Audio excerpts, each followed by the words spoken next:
The snow had started falling before sunrise, and by evening it had buried the small roadside diner in a blanket of white. Maya wiped the fog from the window, watching the storm grow heavier while her co-workers hurried home. She stayed behind, cleaning the counters and humming softly until the bell above the door rang. A cold wind rushed in, and an old woman stepped inside her coat, soaked her hands trembling.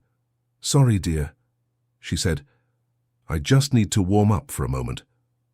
Maya saw the exhaustion in her face and quickly guided her to a booth near the heater.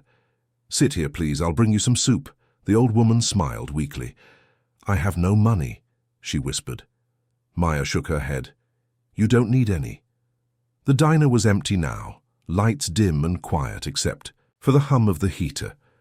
She brought a bowl of soup and wrapped a blanket from the storage room around the woman's shoulders. They talked for a while. The woman said her name was Grace. She had missed her bus after visiting her husband's grave and tried to walk home before the storm trapped her. Maya listened gently, bringing her hot tea and extra bread. When the storm grew worse, Maya called her manager, asking if she could stay overnight to keep the diner open for safety. He said, "Do what?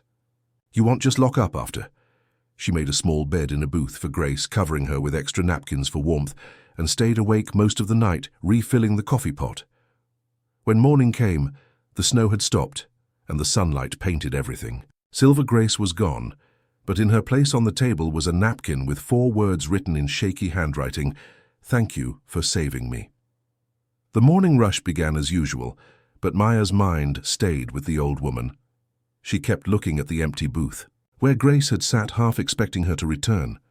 The napkin with those 4 words rested in her apron pocket, like a secret. She told the story to her co-worker, who smiled softly and said, "Maybe she'll come back one day." Maya only nodded, though. Deep down, she knew people like Grace usually disappeared into the quiet corners of the world. By noon, the bell above the door rang again, and this time a tall man in a long black coat stepped inside. He looked out of place among the truckers and locals who usually filled the diner. His shoes were polished, his voice calm and deep. He walked straight to Maya and said, "I'm looking for the woman who worked the night of the storm." "That's me," she replied nervously. He smiled, then placed a small envelope on the counter. Inside was a handwritten note signed by Grace. "My name is Grace Whitmore. I passed away peacefully last night. Please thank the waitress who showed me kindness when I had nothing left." She saved my last night from being cold, and lonely Maya froze, staring at the paper as the man continued. "Grace was my mother." He paused, his expression soft. "She was the founder of Whitmore Industries, one of the largest housing firms in the state. I'm her son, Daniel. She had planned to close the company this year, but her final letter asked me to find the waitress who helped her and give her a message." He looked directly into Maya's eyes and said, her words were simple: "Find her and make sure she never has to worry again."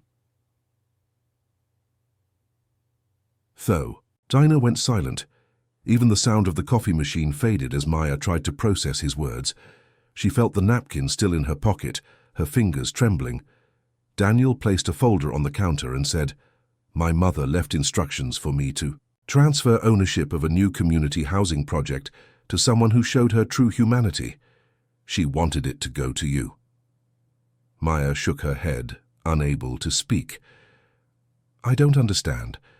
I just gave her soup and a place to rest."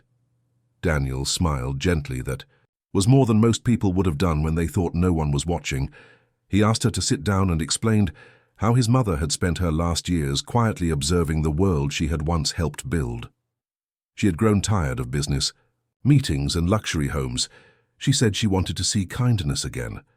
Maya listened as tears filled her eyes. When Daniel finished, she whispered, "I'm just a waitress. I don't know anything about running a company." He said, "That's exactly why you should lead it. You understand people, not profit." That afternoon he drove her to the edge of town where construction had just begun. Rows of small, colorful houses stood half-built, snow melting slowly off their rooftops. This was her mother's last design, he said. "It's meant to give shelter to those who lost everything, and now it's yours to finish." Maya stood still, her breath catching in the cold air. She thought of the night she shared soup with a stranger, and never realized she was feeding. A legacy. Daniel handed her a small keychain shaped like a house, Grace's favorite symbol, and said, "My mother believed you were proof that warmth can save lives even in a storm." Weeks passed, and Maya found herself standing at the same construction site every morning, wearing a hard hat and holding blueprints. She barely understood, but she was learning. Daniel had hired a small team to help her run the project, but he made it clear she was the one in charge. The sign outside read, "Grace Haven, a home for all," and every time Maya saw it, she felt both pride and disbelief. The diner still called sometimes, asking when she was coming back, but deep down she knew her life had changed forever. The grand opening arrived on a crisp spring morning. Reporters gathered as families lined up to receive their keys. Maya stood at the podium, her voice shaking as she began to speak. "I once thought kindness was just something small, like sharing soup or offering a blanket, but now I see it can build entire homes." She looked at Daniel, who nodded with quiet pride. "This place is not just for shelter," she continued. "It's proof that one good night can change 1,000 lives." The crowd clapped, and the sound echoed through the new neighborhood like music. After the ceremony, Daniel walked beside her through the rows of finished houses. Children played in the yards, and the air smelled of fresh paint and hope. He said, "My mother would have loved this." Maya smiled softly. "I think she already does." They stopped at the very first house, its number plate shaped like a napkin with the words, "Thank you for saving me," engraved in silver. Daniel looked at her and said, "You know, that message wasn't just from her. It was from life, reminding you that every small act matters." She turned toward him and said quietly, "Maybe Grace wasn't just her name, maybe it was what she left behind." If this story made you smile, share it with someone who needs a reminder that accidents can turn into beautiful beginnings.